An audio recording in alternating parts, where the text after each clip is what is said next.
what did it take for you to finally start your business? So I know you said you went to the legacy program, so like take me through like what your mental state was when you were starting your business, or maybe when you were having trouble starting. So, having gone through the legacy program, like I said, it helped me to redefine my greatness.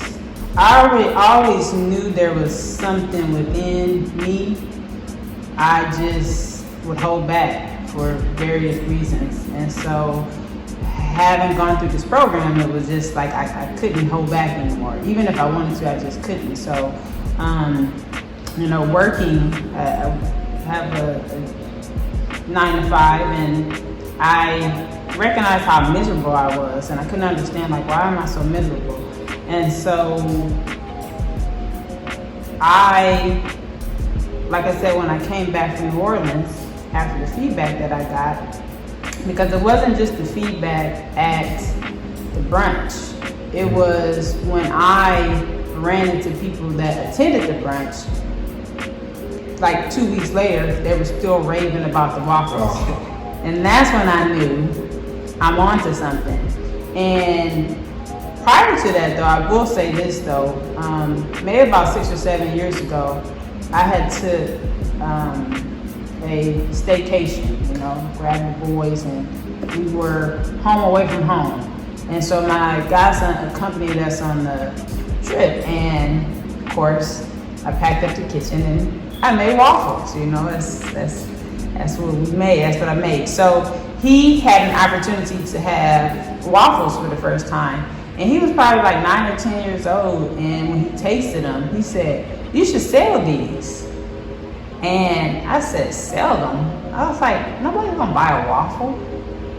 And that's just, again, being limited in my thinking. So apparently he planted a seed long before I realized he did. And so it kind of just came to fruition. And so when I decided that I'm gonna do a business, of course, I didn't know where to start. I came up with my name.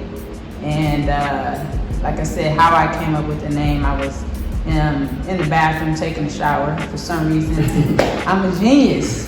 All my genius ideas are born in the bathroom for some reason. And so I was thinking about the concepts of, what am I going to name it? So I was intentional in my thoughts and trying to come up with a name for it. And so I was just like, well, it's not that, that it's just waffles. Because you can go anywhere and get waffles.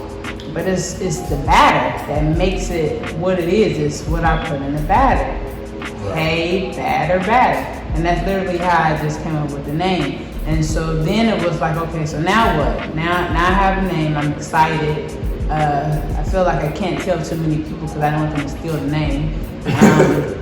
So I said, now what? So I did a lot of dead-end researching online because there's no clear-cut information about food service. And so I didn't know anything about that. And so I'm still actually learning that.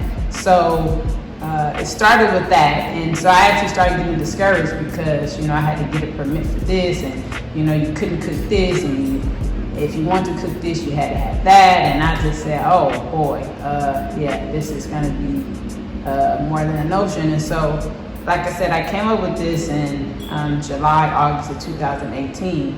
And so I sat on it for a couple of months because I got discouraged. Like I said, I was just like, I don't know where to go.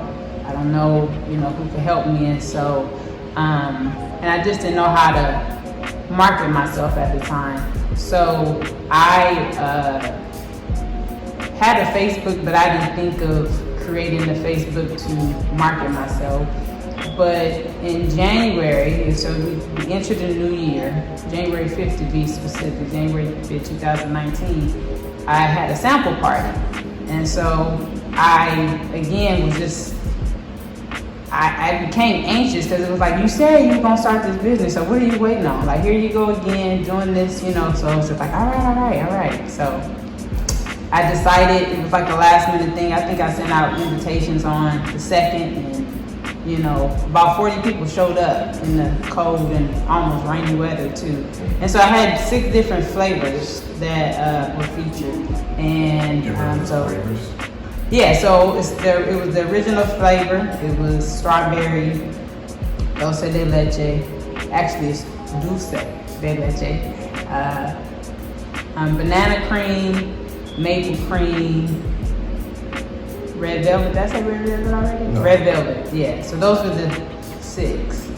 And so I had people give me their 2 cents, so to speak. I had these index cards and told them to write their feedback. And so they did. And so got a lot of positive feedback. They identified what their favorite waffle was and so forth. And so it was a huge success.